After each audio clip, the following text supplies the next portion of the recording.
오늘은 가장 두려워해야 할 일이라는 제목으로 말씀을 우리가 나누겠습니다. 오늘 본문이 속해는 아모스 8장을 비롯해서 7장, 8장, 9장 말씀에는요, 아모스가 보았던 5가지 환상이 기록되어 있습니다. 그 중에서 오늘 말씀이 속한 8장은요, 4번째 환상을 보여주고 있어요. 그런데 여름 과일이 담긴 광주리에 관한 환상이 기록되어 있습니다.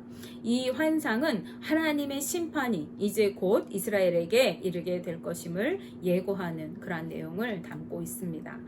근동 지방에서 여름 과일은 가장 늦게 마지막으로 수확하는 작물이었다고 그럽니다. 그런가 하면 여름 과일을 뜻하는 이 단어 히브리 단어는요, 카이츠라고 하는 단어인데, 이 카이츠라고 하는 단어가요, 끝을 뜻하는 캐츠라고 하는 단어하고 매우 유사한 자음을 가지고 있어요. 발음이 비슷하죠.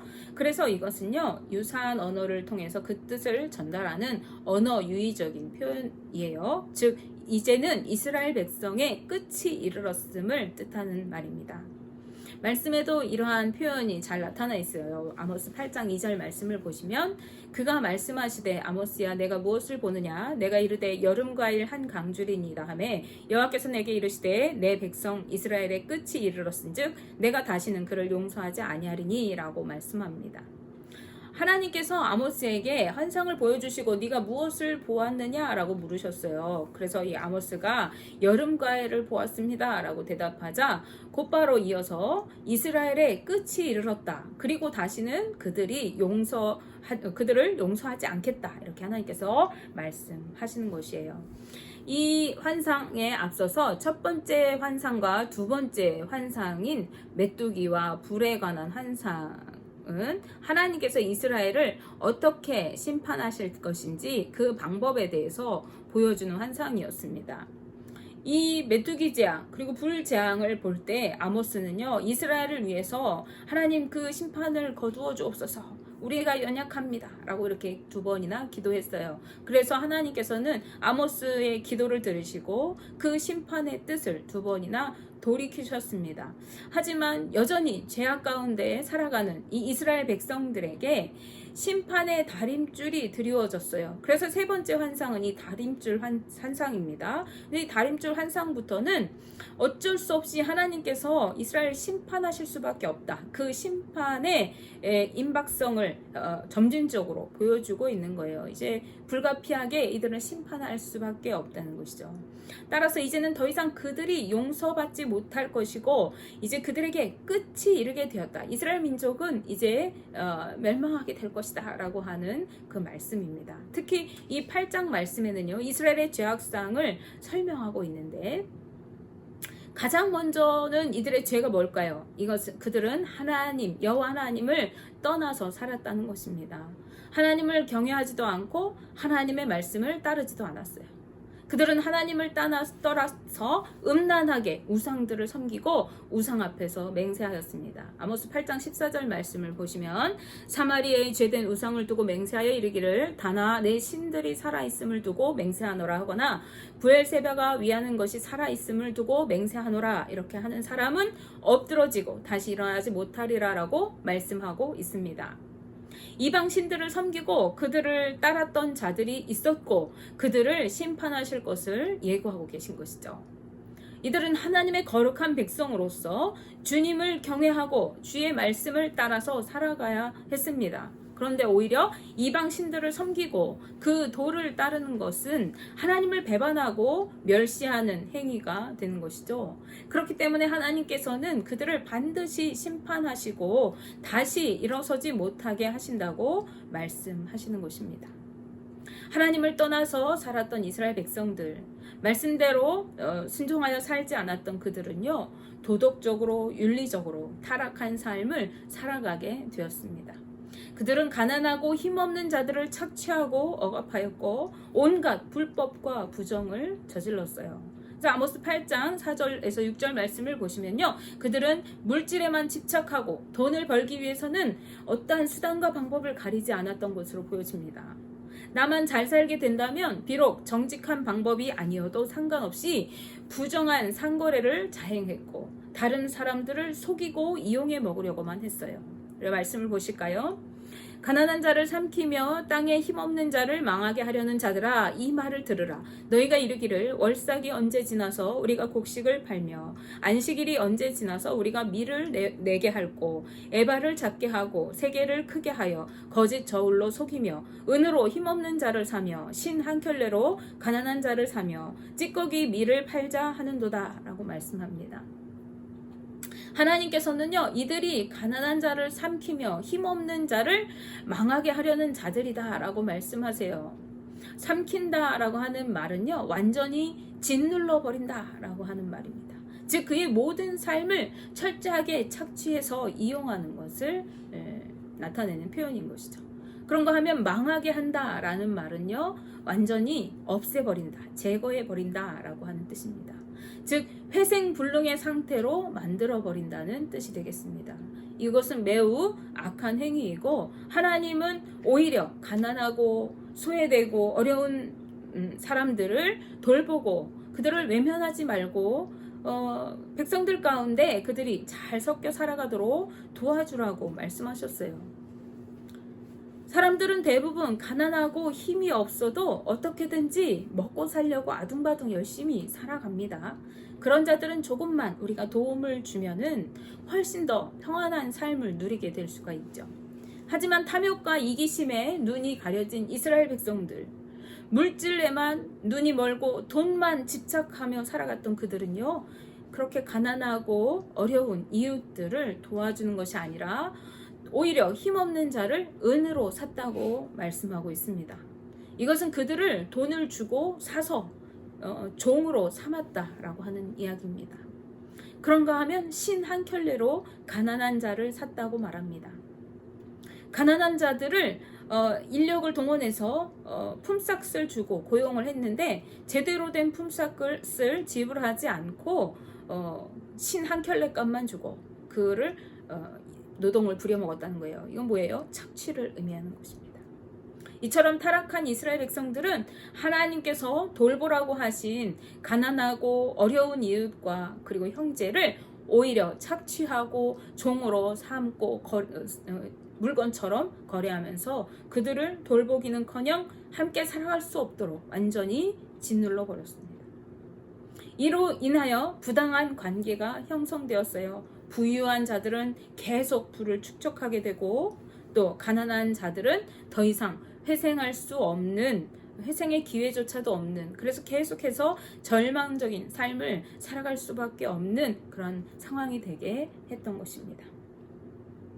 즉 부익부 빈익빈의 현상이 극심하게 일어나게 된 것이죠. 이것은 하나님께서 원하시는 삶이 아닌 것입니다. 하나님은 우리가 함께 다 같이 행복하고 즐겁게 살아가기를 원하시는 분이시기 때문에 그렇죠.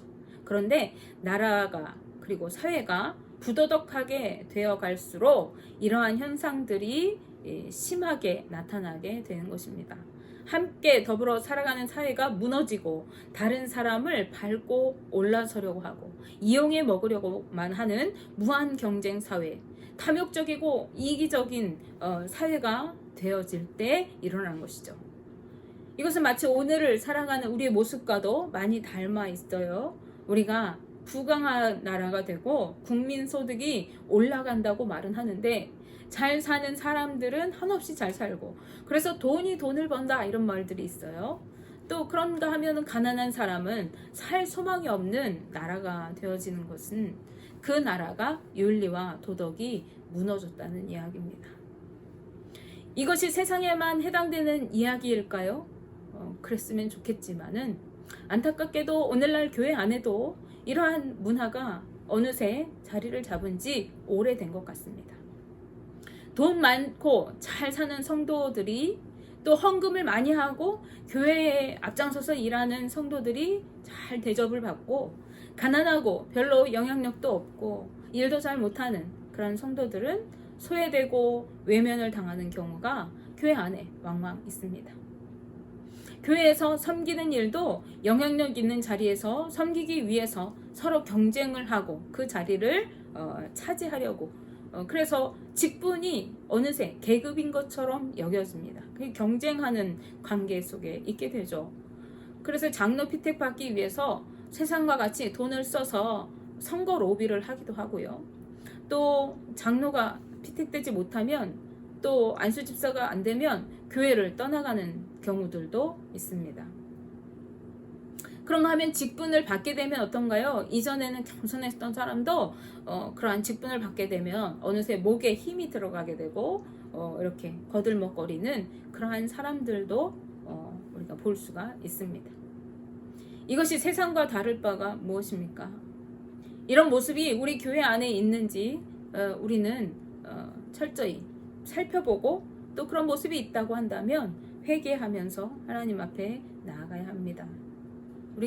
우리가 죄악 가운데 있는지 세상 가운데 있는지 아니면 말씀 가운데 의롭게 살아가는지 우리 스스로를 분별하고 자각해야 하는 것이죠.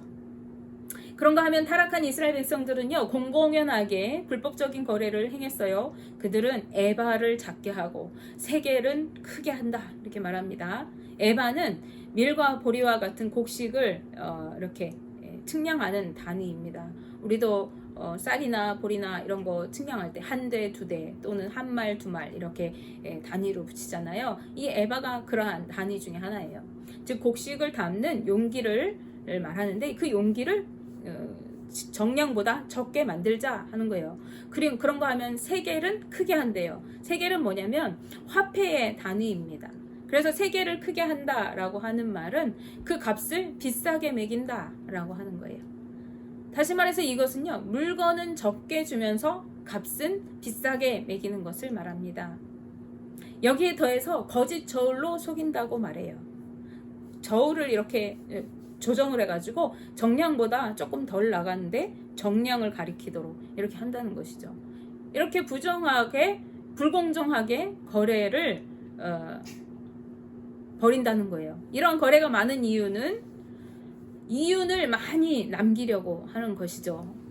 그런가 하면요 또 이스라엘 백성들이 찌꺼기 밀을 팔자라고 이렇게 말한다고 합니다. 이것은 좋지 못한 밀을 말해요. 좋은 것들을 다 실한 알곡들을 다 거두고 난 다음에 상태가 좋지 않은 것, 찌꺼기 섞인 것 이런 것들을 가져다가 팔았다라고 하는 것입니다. 이것은 상거래하는 과정에서 비윤리적인 거래를 보여주는 것이죠. 이들은 어떻게 해서든지 더 많은 이윤을 남기고 돈을 더 많이 벌어들이려고 했던 것이에요. 오늘날에도 이런 일들이 많이 적발되는 경우들이 있습니다. 값싼 수입산 제품을 가져다가 국산 제품으로 탈바꿈시켜서 비싸게 팔아먹는다든지 바가지 요금을 씌워서 비싼 값에 물건을 적게 주고 판다든지 그런 것입니다. 그런가 하면은 좋아 보이는 물건이어서 샀는데 집에 와서 딱 열어보면 속에는 볼품없는 물건이 들어있는 경우들도 있죠. 이러한 거래가 자행되는 것은요 도덕과 윤리가 무너졌기 때문일 것입니다. 하나님께서는 공정한 저울추와 공정한 대를 가지고 정직하게 거래하라고 명령하셨어요. 하지만 하나님을 떠난 이스라엘 민족들은 온갖 부정을 저질러서 이득을 취하고 부를 축적하려고 했던 것입니다. 심지어 그들은 이러한 부당한 거래로 장사하는 것 때문에 월삭과 안식일에 장사할 수 없는 그것을 안타까워하고 그 율법에 대해서 불만을 가지고 있었어요. 하나님께서는 이스라엘 민족들에게 안식일에는 일하지 말고 하나님 앞에서 쉬고 예배하라고 말씀하셨어요. 그런가 하면 이스라엘 민족들은 매달 월삭을 정해서 한 달에 한 번씩 하나님께 절기를 지키도록 되어 있었습니다. 이것은 한 달 동안 자신이 받은 은혜를 감사하면서 하나님께 화목제를 드리고, 화목제는 감사의 예배거든요. 그래서 감사의 예배를 드리고 그 화목 제물로 함께 나누어서 먹으면서 즐기는 축제의 절기예요. 그런데 돈을 벌기에 혈안이 돼 있었던 이 이스라엘 백성들은 언제 월삭이 지나가서 곡식을 내가 팔 수 있을까? 언제 안식일이 지나서 밀을 내다 팔까? 야, 빨리 예배가 끝나야 내가 장사를 해서 돈을 남길 텐데 하면서 돈 벌 궁리만 하고 불평하고 있었다는 것을 볼 수가 있습니다. 이러한 불평과 원망하는 모습을 볼 때 이스라엘 백성들이 안식일이나 월삭을 잘 지켰을까요? 그들은 형식적인 예배를 드리고 있었다는 것을 우리가 알 수 있습니다. 마음을 다해 하나님을 예배하지 않고 몸만 그 자리를 지키고 있었다는 것입니다. 우리도 그럴 때가 있어요. 예배 자리에 앉아 있어요. 예배를 드리는 시간인데 예배에 집중하지 못하고 언제 예배가 끝날까? 예배가 빨리 끝나야 내가 누구누구랑 만날 약속을 했는데 친구 만나러 갈 텐데 빨리 예배가 끝나야 내가 장사하러 돈 벌러 갈 텐데 출근할 텐데 내가 예배 빨리 끝나야 집안에 가서 집안일을 할 텐데 오늘따라 왜 이렇게 목사님 설교가 긴가? 말씀은 왜 이렇게 길어? 예배가 왜 이렇게 오늘은 안 끝나지? 이렇게 생각하고 있는 것입니다. 이것은 하나님께 예배를 드리는 것이라기보다는 그 자리를 지키고 앉아있는 것일 수가 있는 것이죠. 하나님의 표현에 의하면 이것은 성전 마당만 밟는 것과 같은 그러한 형국입니다. 이스라엘 백성의 모습이 그랬다는 것이죠. 이것은 믿음과 신앙이 완전히 무너져 있었다는 것을 단적으로 보여주는 것이라고 하겠습니다. 따라서 하나님께서는 그들의 이러한 옳지 못한 믿음과 행위들을 심판하시겠다고 말씀하시는 거예요. 우리가 기억해야 할 것은요, 하나님께서 그들의 믿음 생활, 그들의 예배 생활만을 말씀하시고 계시지 않다는 것입니다. 너희가 왜 이런 식으로 예배를 제대로 안 드리니? 너희가 왜 이렇게만 하나님 앞에 온전히 나오지 않았니? 이런 것만 얘기하는 것이 아니라 삶에 있어서의 온갖 거짓되고 부정하고 불법한 행위들까지도 오늘 하나님께서 말씀하고 계시다는 사실입니다. 그것은 우리의 삶의 태도가 우리의 믿음, 즉 우리가 하나님을 경외하는지 경외하지 않는지, 우리가 하나님의 말씀대로 순종하여 살아가는지 순종하지 않는지 하는 것을 단적으로 보여주는 것이기 때문에 그래요. 무엇이요? 우리의 삶의 태도가, 내가 어떻게 살아가느냐는 내 믿음이 어떠한가를, 내가 하나님을 어떻게 의식하고 있는가를 보여준다는 거예요. 그렇기 때문에 하나님께서는 아모스 8장 7절 말씀에 여호와께서 야곱의 영광을 두고 맹세하시되 내가 그들의 모든 행위를 절대로 잊지 아니하리라 하셨나니 라고 말씀하십니다. 그들의 모든 행위를 절대로 잊지 아니하신대요. 우리의 모든 행위를 기억하시고 심판하신다는 것입니다. 그렇다면 이스라엘 백성들이 이토록 패역하고 죄악으로 가득하게 된 원인, 하나님의 심판을 받게 될 수밖에 없었던 원인이 무엇이었습니까? 그것은 그들이 하나님의 말씀을 듣지 못했기 때문입니다. 아모스 8장 앞부분에는요, 아마샤라고 하는 사람이 나와요. 이 아마샤와 아모스의 언쟁 내용이 잠깐 등장을 하는데요. 아마샤는 당시 베델의 제사장으로 소개되고 있습니다. 하나님을 섬긴다고 하는, 하나님의 전에서 하나님을 섬긴다고 하는 제사장이었어요. 물론 북이스라엘이기 때문에 예루살렘에 가서 예배하지 않았어요. 베델과 단에서 예배를 했던 것이죠. 그러나 이가 제사장이라는 이름으로 그 자리에 서 있었습니다. 근데 이 제사장이 여로보암 왕에게 하나님의 말씀을 증거하고 회개를 촉구하고 있는 아모스 선지자를 고발하는 내용이 나옵니다. 뭐라고 고발하냐면, 왕이시여, 이스라엘 족속 중에서 아모스라고 하는 사람이 있는데 그가 왕을 모반합니다. 왕을 배반하려고 합니다. 그가 하는 말은 우리 이스라엘 땅이 견딜 수가 없는 말입니다. 그 말인즉슨 곧 왕이 곧 죽게 될 것이고 이 나라는 멸망을 당하여서 이방의 포로가 될 것이라고 그가 말하고 있습니다. 라고 이렇게 여로보암 왕에게 참소하였습니다. 그리고 아모스에게는 야, 네가 이스라엘에서 하나님의 말씀을 예언하지 말아라. 넌 유다로 건너가서 저 유다 땅에 가서 먹고 살면서 거기에서 예언해라. 우리 베델에서는 다시는 예언하지 말아라. 이렇게 얘기합니다. 이가 제사장이었지만 하나님의 말씀을 다시는 말하지 말라고 이야기하고 있는 거예요. 이것은 그가 진정한 하나님의 제사장이 아니라 거짓 선지자요, 거짓된 종교 지도자였다는 것을 보여주는 것이죠. 그리고 이 아마샤가 선지자들에게 예언하지 말라고 말하였던 것은 당시에 하나님의 말씀이 여로보암 왕과 백성들에게 전해지지 못하고 있었다는 것을 이야기하고 있는 것입니다. 거짓 선지자들에 의해서 잘못된 영적 교훈과 지도가 이루어지고 있었다는 것을 뜻하는 것이죠. 종교 지도자들이 타락하고 그래서 하나님의 말씀이 전혀 백성들에게 전해지지 않게 되어지자 백성들은 하나님을 점점 잊어버리고 말씀에서 떠나서 세상의 방법을 쫓아 살아가게 되었던 것입니다. 이것은 우리에게 가장 두려운 일이 아닐 수가 없어요. 오늘날 교회 안에서 복음이 아닌 메시지들이 너무나도 많이 전해지고 있다고 얘기합니다.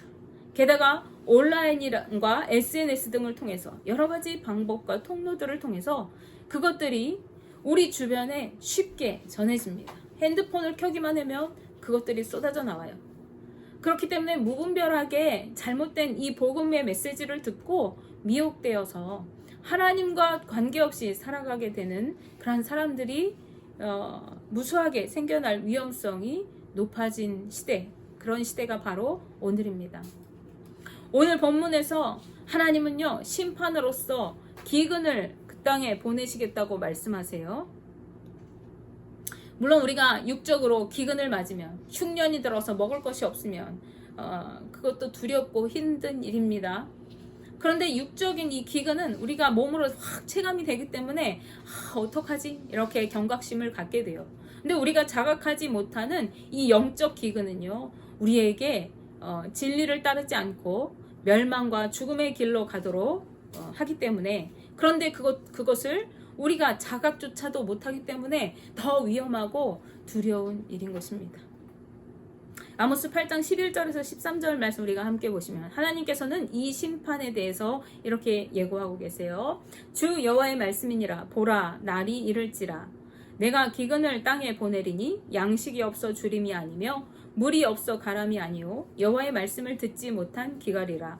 사람이 이 바다에서 저 바다까지 북쪽에서 동쪽까지 비틀거리며 여호와의 말씀을 구하려고 돌아다녀도 얻지 못하리니 그날에 아름다운 처녀와 젊은 남자가 다 갈아여 쓰러지리라 라고 말씀합니다. 주의 진리의 말씀을 사모하여서 찾고 헤매고 다녀도 찾을 수도 들을 수도 없어서 죄악에 쓰러져 죽어가게 된다고 말씀합니다. 이것은 너무나도 두려운 말씀입니다. 하나님을 예배하는 곳이 있었어요. 그리고 종교 지도자들도 있었습니다. 그런데 그들의 입을 통해서 하나님의 말씀, 진리의 말씀이 전해지지 않았어요. 그리고 그 말씀을 들을 수가 없었어요. 그렇게 되자 이스라엘 백성들은 죄악된 삶을 살아가고 영이 병들어서 하나님을 잊어버리고 하나님을 배반하고 떠나서 멸망길로 가게 되고 이방의 우상들을 섬기면서 세상 방법을 따라서 온갖 부정과 부패함을 저질렀던 것이죠. 이 사건을 통해서 우리는 경각심을 가져야 합니다. 교회라고 다 교회가 아니고 말씀을 전한다고 해서 다 진리와 복음이 아닌 것입니다. 우리는 이 말씀의 홍수 시대에 어떤 것이 참 진리의 말씀이고 복음인지를 잘 분별할 수 있도록 영적 분별력을 가져야 합니다. 그리고 말씀을 굳게 붙들고 항상 깨어 있어서 미혹을 받지 않고 온전한 믿음으로 주님이 다시 오실 때까지 승리할 수 있도록 깨어 기도해야 하는 것입니다. 원하기는 우리 모두가 진리 안에 바로 서서 올바른 믿음과 정직하고 충성된 삶으로 주님 오실 그날을 기다리고 기도하면서 믿음으로 승리하는 모든 삶을 이루어갈 수 있기를 주님의 이름으로 축복하며 기도합니다. 기도하겠습니다.